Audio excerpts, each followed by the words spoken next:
And now, it's time for TJwow.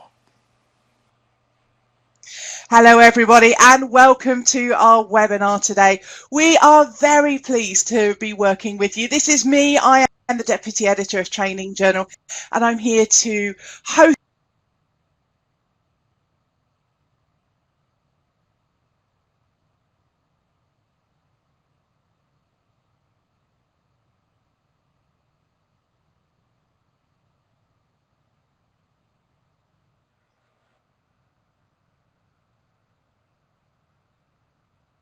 the session and have the conversation with everybody. And no, that wasn't Don Taylor, Neil. It wasn't. It did sound a bit like that. I can understand that. The amazing presence that he has. I tell you what, between you and me, it's actually my boyfriend.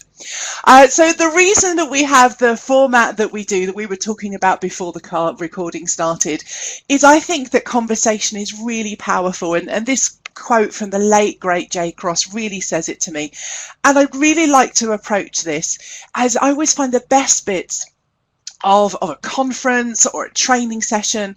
It's often when you're having a chat over coffee, or if you've gone to the pub afterwards for a quick drink.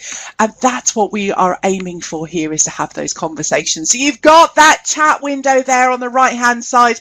You can see some conversation going on about our introduction already. Also, we've got the question and answer pod. So this is different from some of the webinars that you may have seen before. Hopefully we have a really vibrant chat window. And if you want to make sure your question is not missed, we've got that question and answer pod. I promise you we'll see them. We'll get to them, as many of them as we can, and we look forward to that.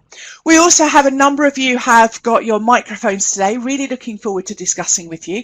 We've got a raise hand icon at the top of the screen, a hand up. If you want to speak on anything and jump in with your point of view, please feel free to do so. You can put the hand up icon, you can type in the chat window, or I might just come to you and say, you know, hey Diana, hey Matthew, what do you think about this? And we can have a conversation. So please jump in anytime. Also, we're on Twitter. If you're on Twitter, you can go and follow us and join in the conversation a little bit more as well. And you can also follow Training Journal on Twitter too. And I'll give you the Twitter handles of all of our speakers in just a moment too. If you're not on Twitter, it doesn't matter. You don't have to worry about that. All of our sessions are recorded. All of our recordings are available free of charge. You can go and have a look at any of the discussions we've had so far and our up and coming webinars. But on to the main point. This is, we have with us Andy, Janet and Sukh, and I'm going to bring them on webcam in just a moment.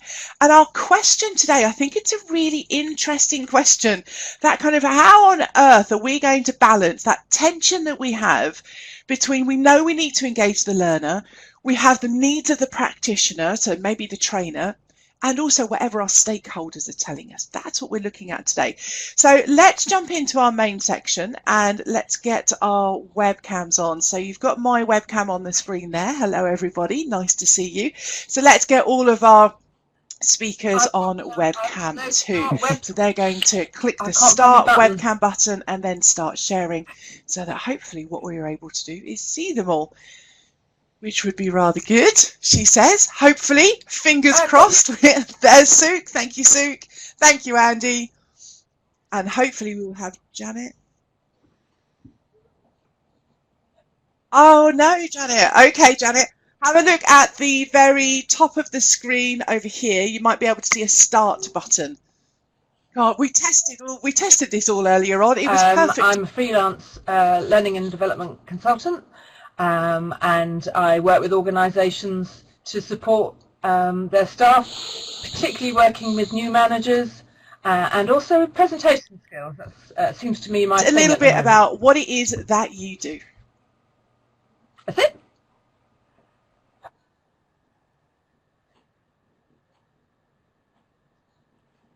Morning, everyone. Hope everyone's well. Fantastic. My name is Sukh Pabial, and I'm the head of organisation development for a housing association in North London called One Housing Group. And Sukh, tell us a little bit about I blog a lot, I tweet a lot, I get involved in discussions in various places to do with L&D, and thankful to have been asked to be part of today. So thanks, Joe. Hope we have a good conversation.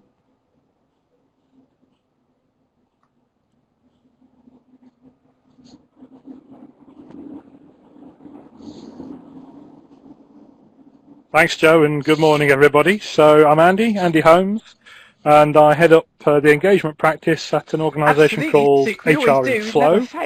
We concentrate on working with HR professionals within organisations, helping them to raise the bar within their organisation. And as we said the other day, Joe, take the stress out of the organisation. I focus really on employee engagement. And outside of HR and Flow, I deliver and focus on the development of leadership programs.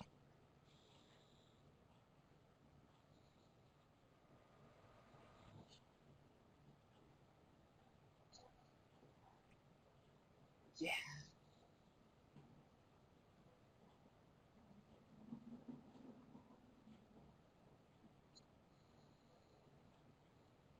Thank you very much, everybody, for your introductions and some really nice kind of broad experience and different things that you do. So let's make a start on that topic of discussion. I've pasted it again into the chat window for everyone. And let's go back round our circle. So Andy, you're first of all, you know, this point I think you really have to start on being clear on where the organisation is going, what its priorities are, being able to align through a proper engagement process the people within the organisation so they know what's expected of them, and with also that there's they an element know of what where about us their as a development trainer or requirements facilitator. Just and then I how think do it's you on us as a start learning unpicking that, profession Andy? to make sure the learning we offer them is timely. So it's about structuring the learning so it's not just delivering against a checklist of objectives. It's about getting that learning to them in a timely fashion and in an engaging manner. Now, I'm sure we can explore all of these factors as we go through, so I'm not going to go down too deep at this point. But I really think it is about moving away from delivering against a list of learning objectives that we want to deliver to providing our learners with what they need to perform, to be engaged, and to commit to perform.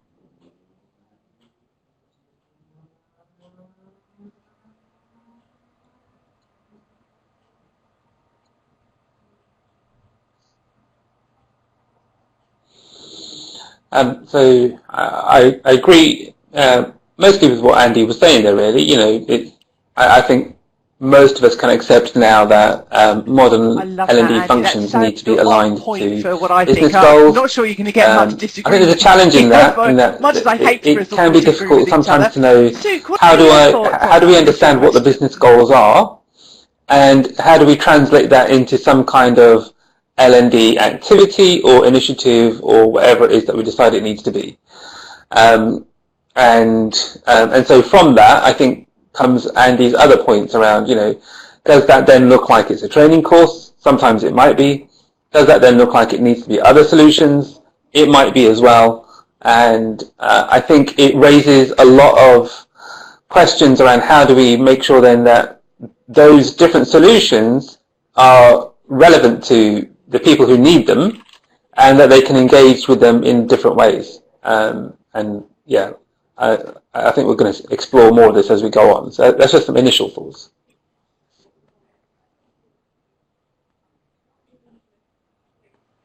I think my thoughts about this are that we also need to remember that once you have designed a training solution, a learning solution, whatever it is, that flexibility needs to carry on. So Andy said something about learners knowing what they need, and I absolutely get that learners know what they need, but sometimes they discover what they need as the training or the learning or the event is going along, and we need to have a real flexibility about noticing where people are at in the moment, whether that be in a webinar or whether that be in a classroom or whether that be in a long distance program, whatever that is, whether that's coaching or mentoring or whether that's sort of pure teaching. We need to notice definitely hearing voice, if nothing else. I'm going to try something. And hopefully, Joe, you'll be back with us to notice where we're at this moment. Oh dear. But I have a feeling you're gone. Yeah, we can hear you. Oh, you can. Okay, I'll come back on video in a moment, hopefully. Well, guys, shall we just carry on? Because I don't know what's happened to Jo, as you said, Janet. I'm sure she's there struggling frantically to re-engage. But, yeah, I think some excellent responses there. Sukh, I think your piece around understanding business goals is very pertinent. And I've worked in a number of organisations, and this is reflected by the organisation I now work in, where we see the connectivity between the HR function and the business as critical, to get this true partnering, to really understand what is critical to the business. And out of all these critical aspects, which is the most critical? Because without that clarity, we as a learning function can just go into delivery mode. Yeah. And in delivery mode, our delegates become overwhelmed with volume of what's mandatory or what we think is right. And our facilitators become turgid because they're just delivering the same things time after time. So I'm really on board with you on that pursuit. And Janet, I think your piece about needing flexibility in the learning is critical. So responding to the needs of the delegate as the training goes ahead, noticing where the trends are going, not being afraid to change what we're delivering as we go forward as well, I think is also critical. All sounds excellent. I think I'm back, John. So that was all good. But Sukh, please carry on. Oh. No, that's okay. Do you need to come in, Joe? Are you okay?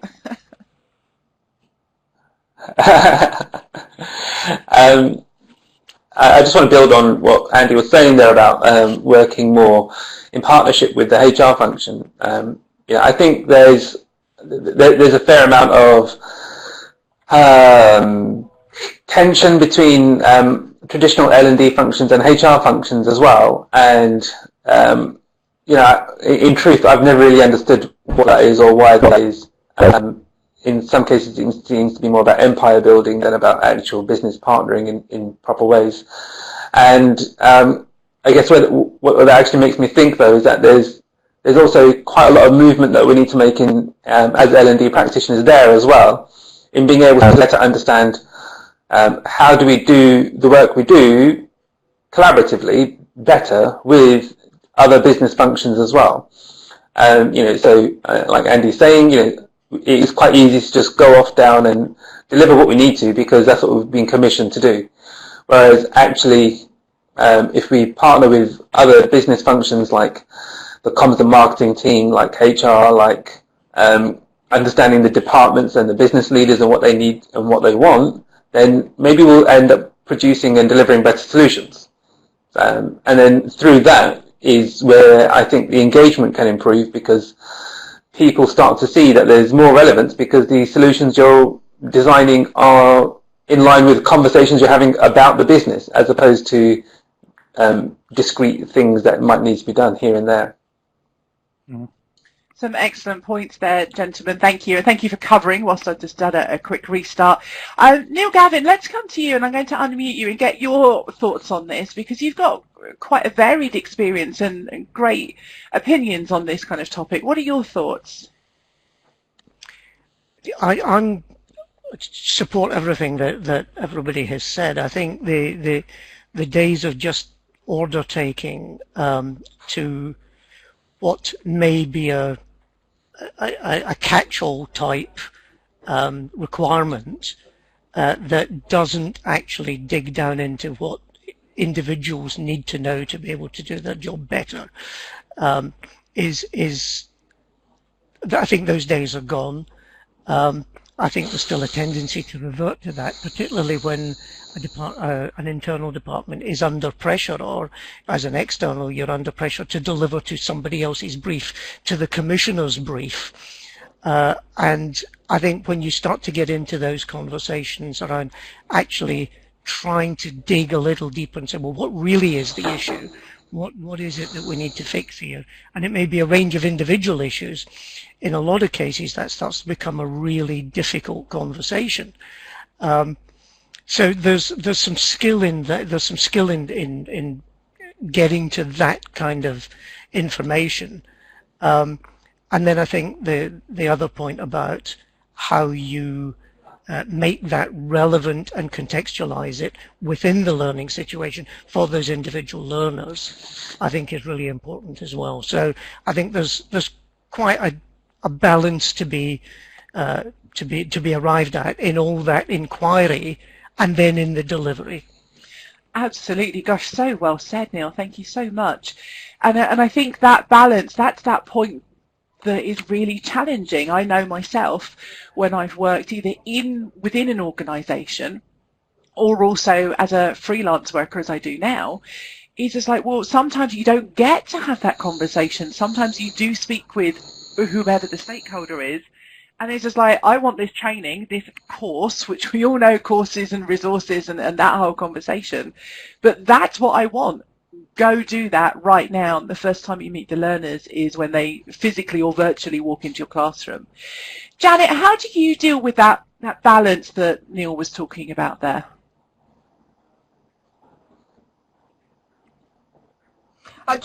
Before I answer that, I just want to pick up a point you said about sometimes you're having a conversation with a stakeholder. In actual fact, sometimes you're not even having a conversation with a stakeholder. You're having a conversation with a commissioner. The stakeholder has spoken to them and said, right, go and buy this for me. So it's even more removed, and that's really difficult. If I'm asked to run a piece like that, and it is a question of, right, we want this course, go and deliver it, I'll try and build in a way of speaking to the stakeholders, setting up a system of being able to speak to the learners in some way. It might just be sending them an email and getting some feedback on what it is they actually want, rather than what they've been told they've got to go and do. So sometimes you just have to push back and say, okay, that's great, I'll do that, and this is how I'm going to do that, and the starting point is I need to speak to the learners, and that's where you need to get in there. I think it absolutely does. Andy, have you had that similar experience where maybe there's been a kind of very much kind of a prescription of this is what we want, and you've had to have those challenging conversations about we need to inquire a little bit more, as Neil was saying, and so on? How have you handled those situations? Yes, I've had plenty of those situations, and I think it is our role to challenge. It's not always an easy thing to do, but I think the art is to listen intently to the commissioner or the stakeholder, to establish through what rapport you build with them at the start point whether you can challenge them, or whether you need to go away and do your own due diligence, as Janet was saying, and come back to them. But I think we are failing in our role if we just take an order. We are not there to take orders. We are a professional function. We're a learning function. And our role is to truly define what the learning requirement is, to establish what we think the delegates need, and will engage them as part of the solution, and then to work out what the most cost-effective, timely effective solution can be. And I think at times that puts you into an uncomfortable situation where you have to go back to your commissioner or your stakeholder and say, what I heard from you was A by ABC, but what I'm saying is you need A, perhaps a bit of B, but some Z and Y as well. Thank you, Andy. It's always an interesting conversation. Sukh, what are your thoughts? Yeah, I just want to throw something into the mix here around I'm curious to know from the people in the panel and also the people on the webinar as well. So how do we take into account when people are engaged in their own learning and they're self-directing their learning, and then they're going out there independently of the L&D function, and they are doing what they need to do in order to get on with the job because they don't know how to access their stuff through us, they don't know how to, or they don't think that what we have is available or relevant. I'm curious to know from others, how do we do this? So how do we respond to people who say who are not saying, they're just going out there and just doing their own learning? I mean, how dare they? I mean, I've got a job to do, don't they know? They're doing you out of a job, Sukh. Well, I think it's a very interesting one. I was discussing this actually with Elliot Maisie yesterday, which is a bit of an exclusive. We've got some stuff coming up on TJ from him, and people are doing this all over the place. We just go and YouTube something, we go and Google something. We don't always go through the organisational route. So, Janet, you've just put in the chat window, you would say, hooray, tell us a little bit more. Well, I think it's what actually is the problem with people doing that. It's fantastic. It's good news, isn't it? And if people have been sent to a training session and they're sat there and thinking, well, you know, quite frankly, I could do better by Googling this or discussing this with my colleague, then we need to say, yeah, go ahead and do that. That's what you need to be doing. That's what you need to be doing for yourself, is finding stuff for yourself when you need it, at the point when you need it. I don't see a tension there. I would just... Yeah, Janet, I'm so on board with you with that. At my last organisation, we had so much information that the intranet was so deep with information that actually it became troublesome for people to find exactly what they wanted when they wanted it. Much of it was relevant, some of it wasn't relevant, and I think what we could have done more was to get the individuals who found the best route through the internet or found the best external material to share it more. So we should be using internal communications networks or internal Yammer or Facebook for Business networks to get people to share what's going on. This is how, you know, a big percentage of our up-and-coming population operate. They don't wait for formal structures. So we're doing a piece of research at the moment around the use of social media on employee engagement. And you know, my thoughts from what I'm seeing is that we need to make sure organizations are using their corporate social networks better and that they're allowing individuals to use social media better in the context of the workplace. Absolutely, Andy, and I think that's such an important element. And Marie in the chat window has said the plan is not to be the learning police, but setting up the resources and mindset for people to engage learning in the workflow. Oh gosh, absolutely. And Con, let me come to you, because I know that you've got quite a background and quite an interest in sharing and in kind of blogging and social media. Tell us a little bit more about how we should be doing this and the challenges that organisations have. Yes. Yeah, Hello, can you hear me now? perfectly. Okay, yep. I think the conversation has been magnificent, and I think, and you would have seen the we're in the chat, I think we've got to start facilitating the new world of learning, I call it. Look, there's a lot of research out there, and the one that I came across, which is really good, was the Green's research. If you haven't seen how the workforce learns, magic piece of work by Todd Torber and his group, and they talk about how the new world is going, and 69% of the people that they surveyed go to their boss, 55% go to the peers. L&D, 21% go to L&D. L&D needs to start embracing this new world of social learning, this new world of peer-to-peer learning, this new world of user-generated learning. We are no longer the owners of learning. We are what I would call, and maybe it's a different word, facilitators of the learning process. And that's, how do we do that? Look, there's a variety of means. You've got your platforms, you've got your forums, you've got your collaboration rooms. I mean, and the guys on the webinar probably know these as well as I do. So that's I think we just got to move on and start developing those new skills. And with this comes the challenge of what those skills might be. So it could be what we talked about, performance consultancy. It could be understanding technology. If anything, and I'll finish off with this: embrace, explore, enjoy. Embrace what's out there, explore it, and make sure you're always enjoying it. On out. Thank you, Con. Thank you, Con. That's a really interesting way of putting that. I really like that. And Rick says, Con, well said, as collaboration is key. Now, we could definitely dive in deeper to this topic, and we might well circle back to it, but we have a couple of questions in the question pod, so I want to go to those. Now, Marie, you ask a really great question. You say, I work in the third sector where the strategic plan is much of the same. And to be fair, we have good outcomes for our service users. However, we don't have a culture of performance or strategic goals. What then for planning L&D solutions? Now, Sukh, I'm going to come to you on that one because I don't know if I'm being unfair or not, But are you in an area that could be similarly or could be seen similarly, or are you thinking actually no, you took me completely wrong, Joe, and everything at one housing group is perfect? So what are your thoughts on that kind of? How do we plan when it's just more of the same? I work in a similar sector.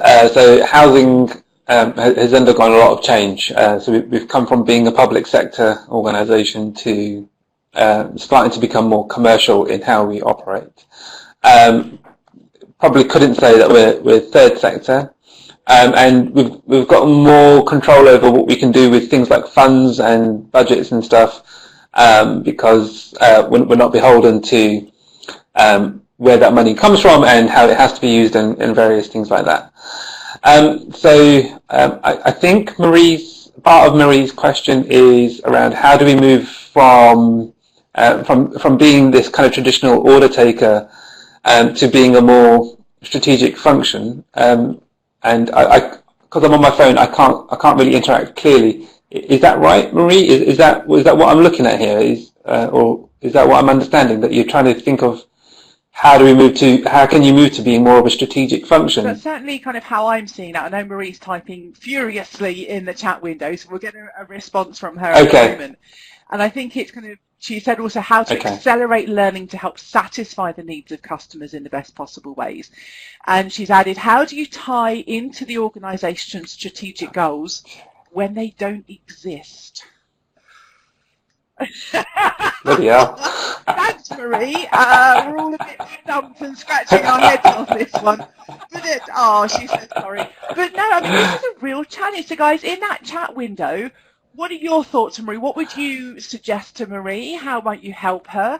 What might you do in that situation? Andy, let's come to you on this one. You know, somebody's saying to you about this, and then we'll go to Janet afterwards. What are your thoughts, Andy? Yeah. Immediate thought that comes up is if there's nothing you can do internally, then look externally. Look externally in the marketplace, use your own networks to look at other industries which are different but maybe have some connectivity, where you can share with your leadership what has been successful in that organisation. How are they making a difference to the performance of their people through enhancing their learning? So you may then be able to generate some discussion with them, and what you might find is they come from a difference point of view, which says, I hear what you say, but that's not what we're looking for. That then gives you the opportunity to say to them, so what is it that you're looking for? Where can we make the difference? So I think look externally rather than looking internally or within similar organisations. Really great idea. Thank you, Andy. And Janet, what are your thoughts on this challenge? Well, the thing that struck me was, how do you know that you have good outcomes? What is it that's telling you that you have good outcomes?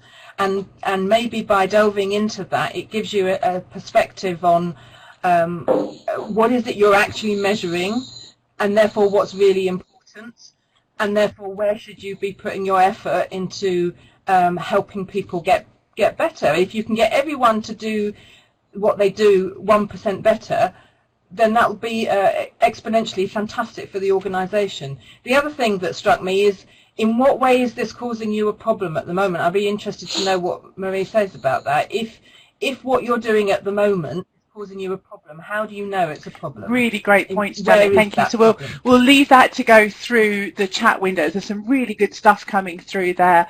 Frank, can I add something? Yeah, of course you can, Sukh.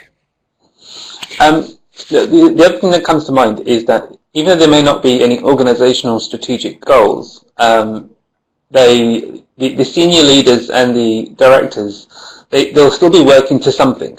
So they're still trying to, and I think this is probably in line with what Janet's saying, they're still working towards some kind of outcome, some kind of deliverable, some kind of metrics that they have to meet. So it's about trying to understand those better to be able to then work back a bit and go, right, so if it's about the, as a crude thing, right, if it's about the amount of donations that you're receiving, then how does that translate into the skills that people need in order to encourage those to come through better, the different marketing mechanisms that you've got to get out there, and then working back from there is still further then around, so how are they learning those skills? Can you feed into that? What are you doing to help improve those in different ways? That could be one route into starting to try and get more in line with the kind of strategic aspect of stuff. And what that might do is it might start encouraging those at the senior levels to actually consider this stuff a bit more seriously and try and figure out what is it that we need to do? What is it we're trying to work towards?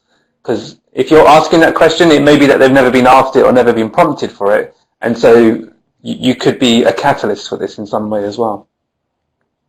What an awesome opportunity, Marie, to be in a place to potentially make such an amazing impact is how I would see that. Yes, a huge challenge, and I see that you've put there, it's so complicated, but also thanks for all the ideas and pointers.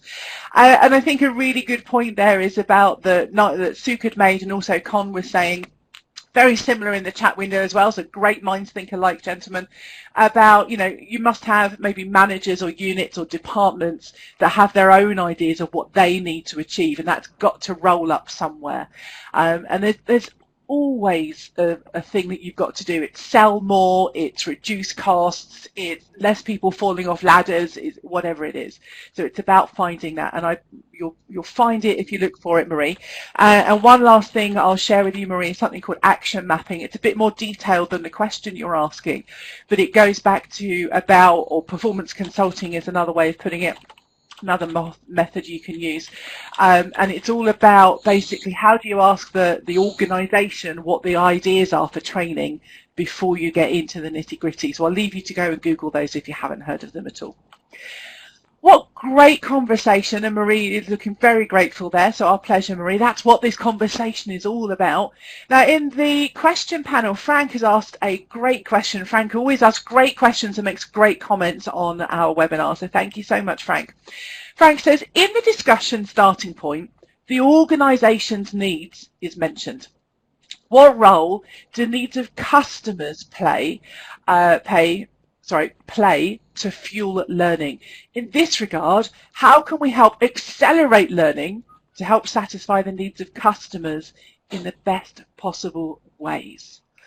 Who wants to go first on this one? Can you repeat that? In the discussion starting point, the organisation's needs is mentioned. What role do needs of customers play to fuel learning? In this regard, how can we help accelerate learning to help satisfy needs of customers in the best possible ways? Are we defining customers as the learners, Yeah, or I was are they wondering the that. customers of the organisation? I'm not So, quite clear. and Con said exactly the same thing. So Frank, just let us know what you think, whether it's internal customers, or otherwise. So you're saying, Janet, it's customers of the company. So it's the end product, end user customer is how Frank is defining that. So any thoughts on that, first of all, Janet? I would hope the organisation has some feel for what their customers need, and if they don't, then maybe that's the point where you prompt. It's back to stakeholders, isn't it, and asking what is it the organisation is trying to achieve, and satisfying their customers must be one of those things. If your organisation doesn't get that, then that's a whole huge piece of work on the development of the organisation. Any other thoughts? I think what's your thought on that? What works quite well is many organisations do the voice of the customer type surveys to find out what is the end user really thinking, and that can then require quite a bit of work by the organisation to think about, if our customers want this, why are we not delivering it? So doing further research with employees, maybe employee engagement surveys, to establish what do they need to be able to deliver, and that in itself can then lead us to truly understand where maybe our colleagues are lacking in knowledge, skill or motivation to perform, and then structure our learning correctly towards that. So it's a bit of an iterative or sequential process. the problem with that is it's quite time consuming. And in today's world, have we got the time to wait for what could be a 3 to 6 month process? So I'd be interested to hear other people's views as delegates on the call today or colleagues on the panel. How could we accelerate that? Because it feels very lengthy at the moment. And Sukh, did you have anything you want to add on that? No, not in particular. Just thinking about Andy's question, really. I think it's a really good question. You know, it's in a world where pretty much everything is on demand these days. How do we respond quicker and develop resources which are relevant to people in an easy fashion, which doesn't require a lot of our time? And the technology can help us to do that. And there's also something there about helping people understand how they can access content in different ways as well. You know, so it might be that the content already exists in different ways, but we just need to curate that in certain ways to be able to bring that into the organization. So there's something around that. There's also something around the development of our own skills as an L&D department, maybe. You know, so if it's around video creation of content, then do we have the skills to create short, quick videos? I don't.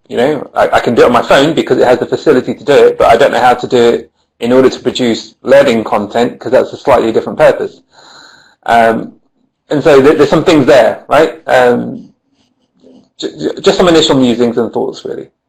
Thank you, Sukh. Your initial musings and thoughts, I think, are better than my deep thought any day. So thank you for that. And Neil Johnston, I wonder if I'm going to unmute you and just see if you've got any thoughts on this, because I know you had your microphone available. You've just typed something in the chat window. But Neil, what are your thoughts around the subject that we're talking about now? Well, it was sort of coming back to the beginning, really, and I think most of it has been covered, asking questions like, is there a purpose, is there a mission, is there a vision? But what struck me, as if I understood it correctly, was that Maria works for a charity. And if you're a UK-based charity, you will have a set of charitable objectives, and that might be a good starting point. They will be documented somewhere because they will have to be able to be set up as a charity. So there must be something written which says this charity has been set up to achieve this, and that might be a good starting point. That's great. Thank you very much. And we have another question that has come through from Diana. So Diana, let me unmute you just for a moment. So are you there, Diana? Yes, I am. Fantastic. So Diana, you asked about engagement with line managers. Tell us more about your question. Yeah, my challenge is more often L&D will play all the role it needs to do, get the learners to learn.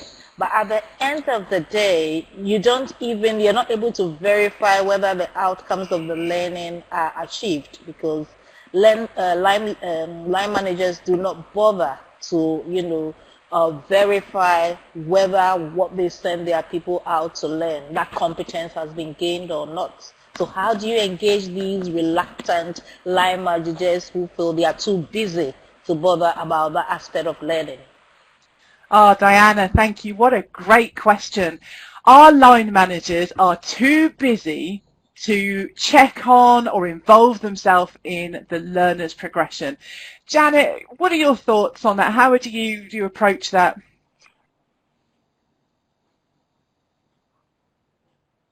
Firstly, can I just say I see this happen so often. People come to a course and you say to them, have you had any discussion with your manager about this beforehand? And 99% of the time it's no. So I've learnt to try and prompt that discussion beforehand to having some, if it's a course, if people are coming on a course, and I think there still is a place for the 10% of learning, which is about sending people on a course, is to have some pre-course work which stimulates a conversation between the learner and the manager beforehand and gets the manager to think about, why am I sending this person on this course, or whatever it is, because they're investing in this, even if they're not having to pay for it. They're letting go of their member of staff a couple of hours a day, a week, whatever it is. So just prompting that thought in the manager's mind of, well, why am I releasing this person to do this? What is it I'm going to get? What is the manager going to get from this that's going to help the manager do their job better? And by stimulating that conversation beforehand, you'll get a much better engagement with the whole process. And inbuild to the process some reflective time for the learner, and get them to share that reflection with their manager, so to complete that cycle. That's one way of. Thank you, Andy. How do you approach this challenge? I see it all the time. Well, it's really interesting. I was having a sort of a quite laugh to myself, thinking about a couple of decades ago when I was in an organisation, actually working with a guy who I work with now. We were at the same organisation, and I produced this marvellous guide, a guide for managers about learning and learning styles and how individuals learn and how you should talk to people, how they should set objectives before, format for them doing the reviews afterwards. And my boss said to me, that's a great booklet, but they won't do anything with it. They will just put it on the desk. And he was right. It still is a great resource for those who are willing to pick it up. But I think you've got to have a hook for those that won't. And as Janet says, you've got to hook the manager in somehow. I think the biggest hook is, why on earth are you sending the person away, as Janet said, from the function? You're losing resource. So what benefit do you want when they come back? And set some clear objectives of what they will do when they return. Otherwise, you might as well not send them. Now, they will then face pressure because quite a lot of organisations have mandatory requirement for people to attend courses. So if they start cancelling people from programs of that nature, they're going to get downward pressure on them, not necessarily in the best way. But I think it starts to focus the manager on, really, why are we doing training and development? I think if you're also experiencing that problem, you should start to review the training you're delivering. Is it really what the delegates and the organisation require? That's a hard one because it's quite a challenging conversation to have. But if your managers aren't engaged with the learning, why? You need to question why they're not engaged. Really great points there, Angie. And we don't like to think as learning and development professionals that we're doing the wrong thing, because probably we get into our classroom, whether it's real or virtual, or whether we're supporting people or coaching or whatever flavour that takes, and we're probably doing a great job in the moment and helping people. But then when we look bigger and bigger and bigger, maybe that's not the right thing for the whole organisation. Sukh, what's your take on this about getting line managers involved? I'm in agreement with both Janet and Andy there. I've nothing really to add to that perspective. The only other side of this, which I think where we can have a better and more informed dialogue about stuff is if it's a program of stuff. So if, for example, you've designed a program of management development training, then that allows for a better conversation to be had with the line managers, because it has to impact on their performance. And otherwise, why are they going to be released for a greater length of time over a greater resource commitment and time commitment to complete a program if they're not clear about what it is they're doing and why they're doing it and all that kind of stuff. So where it's the one-off stuff, I can totally see why line managers are easily disengaged, or they're easily, putting it low on the priority list. But if it's something like a dedicated program, and a program could be as simple as 2 days, it could be as big as 8 months. It allows for some more purposeful conversation where you can pretty much say, I'm not going to allow this person to come on this unless you've had that conversation. And, sometimes in L&D we can be a bit soft about stuff and go, no, it's okay, you can come on to this, it's fine. But sometimes we need to be a bit more hard about these things because, and that's more about kind of looking at things from a business mindset, which is, we're a business function. We have things that we need to do. We've got priorities that we need to get on with. And if one of those priorities is to make this program a success, then that means you need to make it a success as the person who's attending it, but not just you, your line manager. And why would I invest my time in it if you're not going to be part of that program, fully invested in doing that? So there's just something there around, actually, if we can sometimes be a bit harder about, if this is going to happen, you have to do this, then that could be, and some people are more comfortable with this than others, but that could be something to take into account as well. Thank you, Sukh, and Janet's agreeing with you there, and I'm just going to kind of round up this point by saying, yeah, I've had some similar experiences actually. I worked for a large medical insurance company, and whilst it wasn't my project, I can't claim any success on that for myself. What my colleagues did is they implemented a point where if you hadn't had the conversation with your manager and had some information on that piece of paper when you came to your physical in-person class, you couldn't come on the course, which, as you say, was a little bit like, oh, but I want you to have the learning and you're lovely.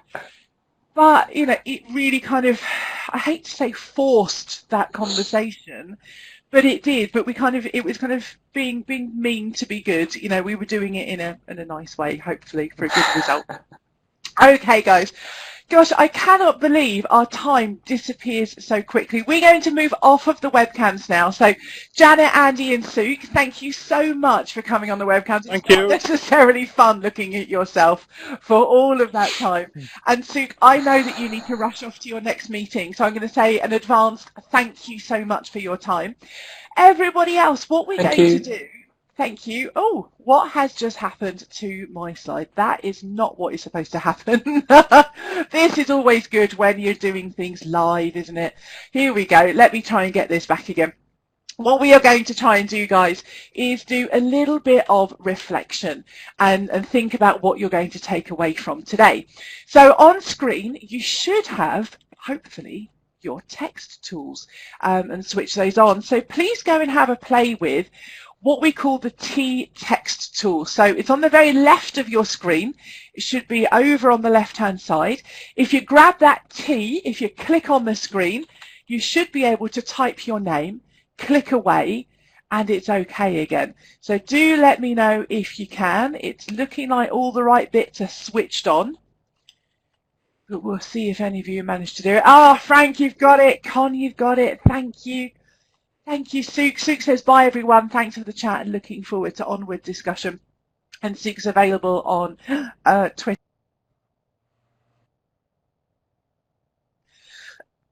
So let's just practice with that text tool. Make sure that you can get your name on there.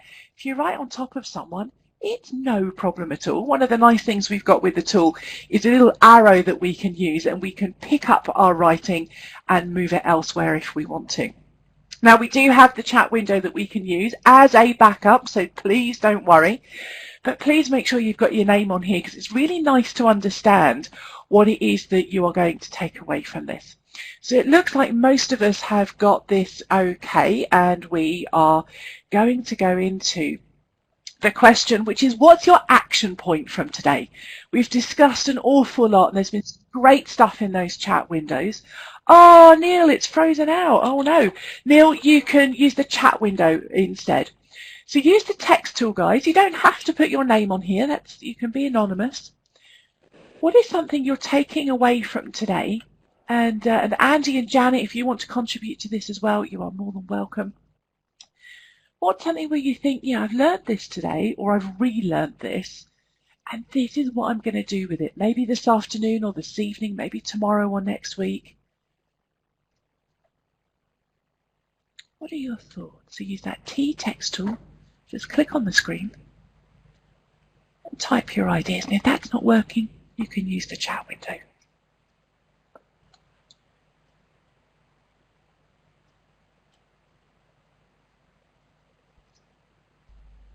So, Neil, go ahead if you want to say something. I think I'm experiencing bad bandwidth issues, Joe. Oh.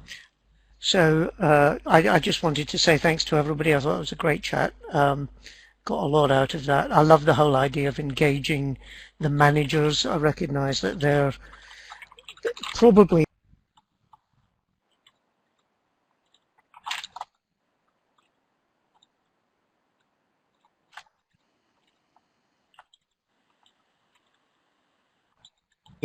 between a rock and a hard place themselves. They've got the tension between delivering whatever their departmental function is and managing their teams to be able to do it, and at the same time having or being expected to take some responsibility and ownership of the development of the team. And I think when times get hard and they're getting their, excuse the their backsides Thank you so much for that, Neil. I've captured that on the text as well. You might have heard me typing in the background there.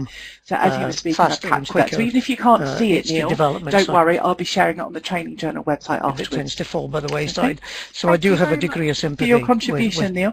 Some other things that we've got coming through. Let me just move a couple of these things around. If we can engage them, continuing to connect and learn from others. Their views provide depth and richness to your existing thought. Oh, what fantastic feedback. And that's exactly the thing that we are thinking of when we're working here on the Training Journal webinar. So that's really good feedback, I hope, about the format, as well as other stuff too.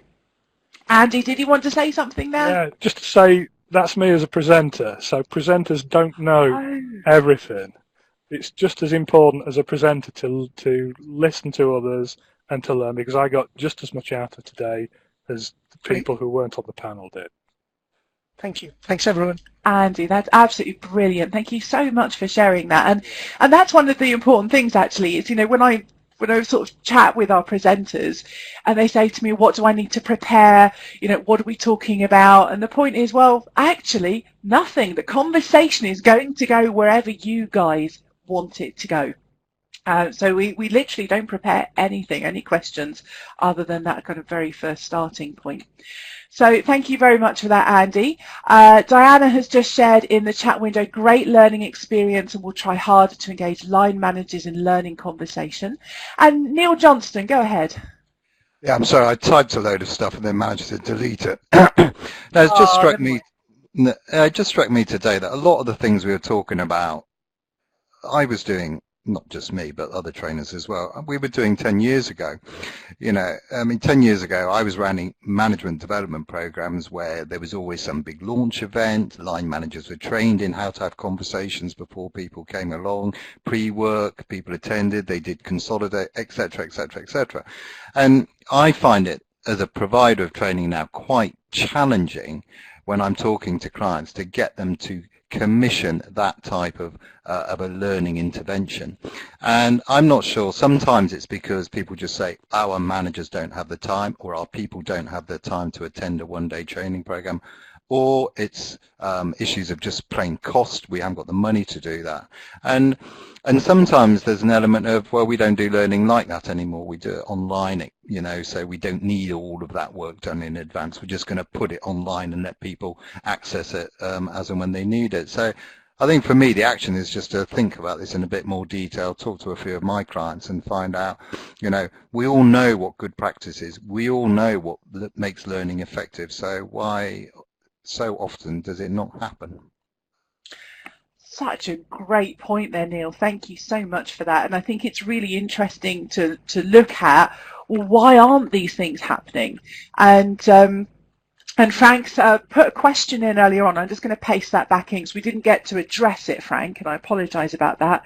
But I think it makes a similar point as to what Neil is talking about here. It's about how can we increase the learner's autonomy so that they can make these decisions themselves, they can do these things themselves. So I'll leave you to have a look at that in the chat window, guys.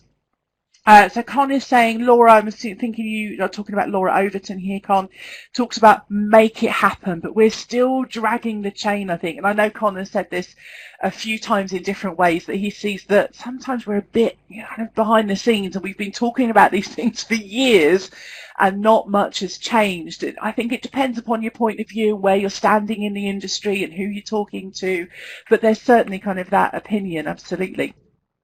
Okay. back onto our whiteboard, some of the other things that you're going to do after this discussion. Looking at the top left, engage more effectively with managers. We've had quite a good conversation there.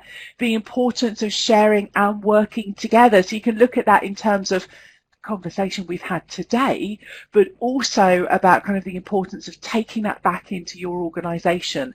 And we've talked about kind of curation and working with our line managers and working with the learners. Somebody has said, I've bookmarked some of the links shared, for example, the Charity Learning Consortium, and I'd like to research them more. I'd also like to look at how to build in that conversation between staff managers and staff members and managers prior to them attending the course. Yeah, that would be a really interesting one. I shared in the chat window, we do have a training journal forum. So if you wanted to go and kind of write on there in a little bit more detail, you'd be more than welcome. It's a great place to go and have a look at. And also you can continue that on Twitter with the TJwow hashtag and all of the details of the people that we've had here, so that we can learn from each other and start kind of building up some support for each other too. Next, down on our whiteboard, I'm interested in the idea of producing a pre-coursework for all training to encourage line managers and learners to have those important conversations prior to learning. What a great example. Somebody else says, I'd like to emphasize the point made by Andy. Look externally for good ideas to try out at that company. That was a really great piece of advice. Andy, is that something that you've always done? Is it something that was natural for you? Was it something that somebody else did and you thought, that's a great idea? Tell us more about that. I think it's something I've moved towards throughout my career. So at times you wonder how can you make a difference with an organisation, then you start networking with other people, you hear what they're doing and you think, well, that's quite obvious. Why didn't I think of that? And then that sort of builds in you the desire to start networking, talking, and learning from other people. I think if you operate in a vacuum, it's very difficult to be creative. Yeah, really good points, Andy. Thank you. And that's why things like, it's why we commission the articles we do on Training Journal. There's so much richness on LinkedIn and LinkedIn groups. There are Facebook groups you can go on depending upon your outlook and what it is that you want and your topic areas, all sorts of different things. Thank you very much, Andy, for sharing a little bit more on that. Somebody else has said, based on something Sukh said in an article, ask managers what their challenges are. What skills do they need? And how are they currently achieving these? Great points. And towards the bottom, the little paragraph there is what I shared from what Neil said. And at the bottom, we have fantastic technologies at our disposal. We need to use technologies even better to involve people even better. I think that's a really interesting point, is that sometimes we take our technology for granted. Sometimes we don't have it and we wish we had it. So I wonder, in the chat window, just a very quick share, is there any technology you've got you're not using well enough, or anything along those lines? Neil, you've got your hand up. Unmute your microphone. Share something more with us. Or I'll unmute you. There you go, Neil. Thank you. Gavin, go ahead. Just the thought that, can you hear me? Hello? Yes, go ahead. Okay. Just the thought that I think if it's not necessarily about applying new technologies in a lot of cases. In many cases, we already have the technology that we need. It's just about thinking more creatively about how we use it. I was reminded of that recently, where somebody explained how they were using the telephone just to call people up a couple of weeks later after an intervention to see how they were getting on, what they were doing differently. And I just thought, well, we've always had the telephone, you know. It's that sort of thinking, you know, a lot of the stuff that we might think is new and original, we're probably already using anyway. We're probably doing it in our private lives. Why can't we just think about applying that a little bit more creatively within the workspace? So it was just to make that point. Thank you, Neil. And I think that's an awesome point to make. I remember many years ago working on a project, and I was so so focused on it being different and innovative and new and amazing that I completely missed the boat. I didn't work on a project. It got taken away from me. Other people did what happened last year and made a great job of it. So I learned a huge lesson on that one. And so we're going to move away from our action points to take up. The hour has just disappeared. So thank you so much to Andy. Thank you so much to Janet as well. And whilst Sukh isn't here, he's had to run off to another meeting. Thank you so much to Sukh as well. For all of their topics, their conversations, their thoughts, their reflections, and stuff they've got out of things as well. We've got the information here on our next webinar and our next recordings. We've got the links there. You can go and have a look at the Training Journal Forum. We also do company webinars, and if you're looking at your organisation wanting to sponsor something, you can speak to our colleague Maluka Eloefi. And also what we can do is continue this conversation. So our session will be available online as a recording. I'll get it up there today. We're pretty quick with that. To keep an eye on Twitter if you want to go and have a look at when this gets launched. We're on Facebook and LinkedIn and all of those good places. And you can follow us on #TJwow and also continue that conversation as well from today. It's not just about this 1 hour. It's about continuing that. So we have our forum. We can discuss this. Go and ask your questions if you want to. It gives you a little bit more space. You're not limited to 140 characters necessarily. And our next webinars, well, we've got coming up in November, we're focusing on sales and customer service. And what we are looking at there is a little bit more about, well, how can we be doing this? How can we focus on this in our learning and development departments? And then we have in December, I think a really great idea for December, creativity and innovation. I think it's going to be a really interesting one. Looking forward to that. We have Barbara Thompson. Oh no, it's Barbara Thompson who is, I can't remember her Twitter handle, but we have Barbara with us. We're going to have some other speakers confirmed on that later on. So guys, thank you so much for coming along. Really appreciate it. And Janet and Andy, thank you to you too. You're welcome.